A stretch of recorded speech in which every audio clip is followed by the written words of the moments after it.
church. So when people ask me, how do you disciple people?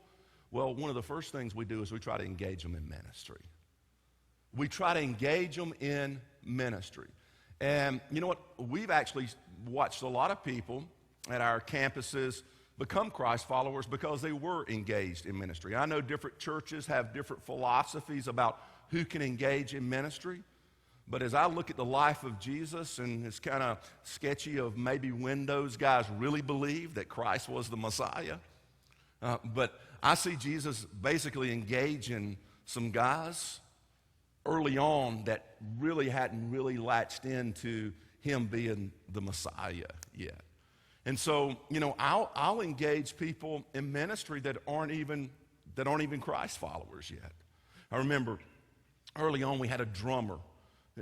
And I remember I had a personal relationship with him, and I had begun to minister to him, and he was not a Christ follower, and we needed a drummer. And so I'm like, hey, bro, you want to play the drums for us?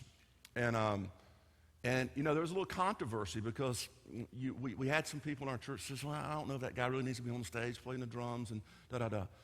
And so as he engaged, and I tried to explain to these people, you know, he's on this journey, and man, he's not doing like anything out of the way. He's not like up on stage like cussing everybody out or anything. And, you know, he's not doing anything. I watched this guy come to Christ and give his life to the Lord, and his life was forever changed because we engaged him in ministry. And so I know different churches have different philosophies about who you should engage in ministry, but, you know, I'll engage somebody that probably has not even professed Christ yet in ministry, because this is what I believe.